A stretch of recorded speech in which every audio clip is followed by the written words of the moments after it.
हाँ, मेरे YouTube family कैसे आप सब लोग। आज मैं जिस टॉपिक को आया हूँ उसको भी बहुत लोग जानने के लिए उत्सुक है। और गाइस काफ़ी लोगों की ये क्यूरियोसिटी आ रही थी कि भैया क्या बीएड में फेल भी होते हैं क्या लड़के बीएड में फेल होते हैं क्या। तो इसके बारे में आप वीडियो बना के बताइए कि लड़कों को कितना परसेंटेज बन जाता है, क्या लड़के फेल होते हैं कि नहीं फेल होते हैं, या फिर कैसे आगे जैसे बाई चांस कोई फेल हो जाता तो उसके लिए क्या सीन है, आगे क्या करना पड़ेगा। तो गाइस जैसे कि मैं अपनी बात बताता हूँ या जो मेरे कॉलेज में घटित हो रही घटनाएं उसकी बात बताता हूँ। पहली बात, मेरे कॉलेज में जो है बीएड विभाग 2022 के सत्र में जो है वो 51 लड़के जो है एडमिशन लिए थे, जिसमें से अभी तक जो है 7 से 8 लड़के जो है छोड़ चुके हैं। मैं 43 लड़कों की आपको बताता हूँ कि उनके साथ कितना है उनका परसेंटेज बना और किस हिसाब से जो लड़के बीच में पेपर छोड़ दिए थे या इनका क्या सीन है, तो उनका कब पेपर होगा, कैसे क्या होता है बीएड में और परसेंटेज कितना बनता है। तो गाइस जैसा कि मैं आपको बता देना चाहता हूँ, अगर आप सरकारी कॉलेज से बीएड करते हैं या प्राइवेट कॉलेज से बीएड करते हैं तो बीएड करने से सरकारी कॉलेज में, जहाँ तक मैं अपने कॉलेज की बात बताऊँ कि मेरे कॉलेज में सरकारी कॉलेज में मेरा है और उसमें से 72 से 70 से लेकर 75 के बीच में अधिकतर लड़के जो है सिमिट हो चुके हैं पहले साल में। और दूसरे साल की मैं बात बताऊँ कि दूसरे साल में जैसे मेरे जो सीनियर थे उनकी बात मैं बता रहा हूँ कि दूसरे साल में मेरे सीनियर लोगों का जो है थर्ड सेमेस्टर में 85% बना था और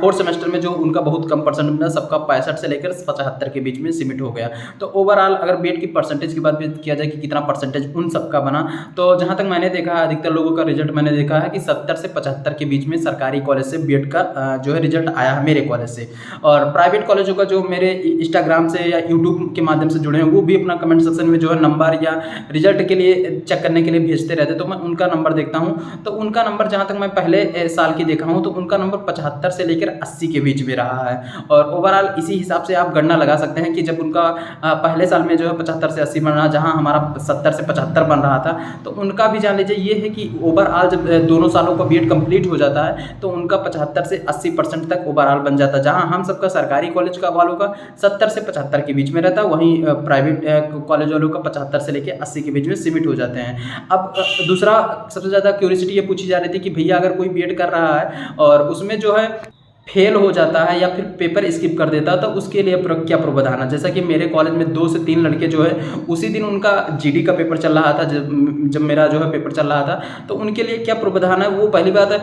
कभी कभी कोई यूनिवर्सिटी ऐसी है कि वो अपना बैक पेपर करके एक नाम करके पेपर करवाती है, उसमें आप पार्टिसिपेट कर सकते हैं। और कोई यूनिवर्सिटी ऐसी है जैसे कि मेरे यहाँ पहले सेमेस्टर में जो है कोई लड़का अगर फेल हुआ या फिर बैक उसका लग गया तो वो जो है अगले साल में जब हमारे जूनियर आएंगे तो उनके साथ बैठ के पहले सेमेस्टर का एग्जाम देगा, ऐसा कुछ। फिर मैं एक बात आपको बताना चाहता हूँ कि अगर मेरे साथ का कोई लड़का है कि पहले सेमेस्टर में फेल हो चुका है या दूसरे सेमेस्टर में फेल हो चुका है, तो मेरे जो जूनियर आने वाले हैं उनके साथ बैठ के जब वो पहला सेमेस्टर का पेपर चलेगा या दूसरा सेमेस्टर का पेपर चलेगा तो उनके साथ बैठ कर वो पार्टिसिपेट करेगा, वो मतलब बैठ के एग्जाम देगा।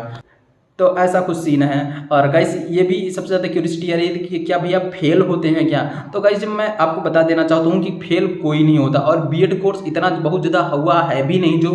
यूट्यूब चैनल पे बना दिए हैं कि बहुत ज़्यादा टफ, कुछ भी टफ नहीं है। अगर आप बीएड का मैं फंडा आपको बताऊँ, अगर आप ढंग से कॉपी भरे रहते हैं और अच्छे मतलब प्रदर्शन करते हैं आप अपनी कॉपी के साथ या अच्छा राइटिंग है आपकी, मेन चीज़ है बहुत लोगों को मेरे कॉलेज में ऐसा भी परसेंटेज अच्छा बना है जिनकी राइटिंग बहुत अच्छी थी। तो ये भी जान लीजिए गाइस, अगर आपकी लिखावट बहुत अच्छी है और कुछ भी आप फैक्ट थोड़ा बहुत लिखते हैं, ऐसा नहीं है कि अगर आप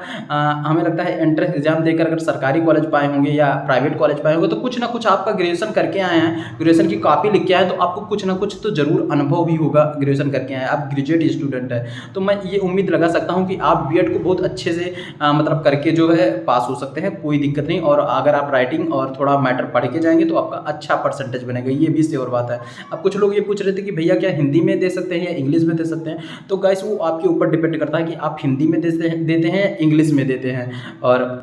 कुछ लोग ये पूछ रहे थे कि भैया सब्जेक्ट का क्या चूज करना पड़ता है, क्या थर्ड सेमेस्टर या सेकंड सेमेस्टर में कुछ सब्जेक्ट लेना पड़ता है। तो गाइस मैं दूसरे की बात नहीं बताता, जो मेरे साथ हो रहा है मैं उसकी बात बताता हूँ। जो सब्जेक्ट कहते हैं कि ग्रेजुएशन का सब्जेक्ट आपके बीएड में एक सब्जेक्ट इंक्लूड किया जाएगा, तो मेरे कॉलेज में ऐसा, मेरी यूनिवर्सिटी में ऐसा कुछ स्कीम अभी तक नहीं सुनाई दिया। और बस यही है कि माइक्रो टीचिंग जैसे चल रही है या जो सूक्ष्म पाठ योजनाएं जितनी चल रही हैं उसमें जब आप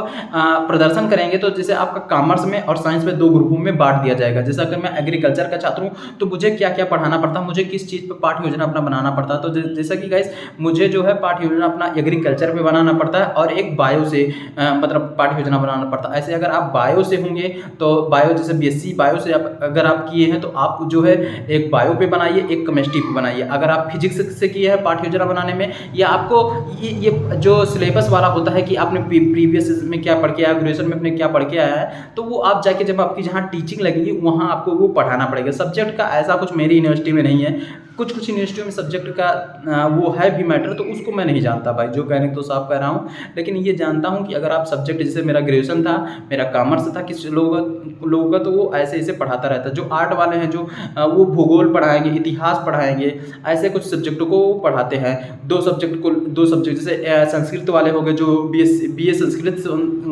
से होता है उसको किए हैं, तो वो संस्कृत एक सब्जेक्ट पढ़ा सकते हैं, एक हिंदी सब्जेक्ट पढ़ा सकते हैं। जो सब्जेक्ट कम्बिनेशन होता है, जो फिजिक्स वाले हैं जो मतलब मैथ से किए हैं, वो मैथ पढ़ा सकते हैं, फिजिक्स पढ़ा सकते हैं। तो ऐसा कुछ इसके ना सब्जेक्ट का कोई रोल नहीं अदा करता, और बस यही रोल अदा करता कि जब आपकी कहीं माइक्रो टीचिंग लगेगी या टीचिंग लगेगी तो आपको वहाँ अपने छात्रों को वही चीज़ पढ़ाना पड़ेगा। और फिर मैं ये बताऊँ कि बीएड में कोई नहीं फेल होता, और जो भी फेल होता है वो नेक्स्ट सेमेस्टर में जो दे देता है। तो आप इतना ये, अगर आप बीएड 2023 के कैंडिडेट है और बीएड में एडमिशन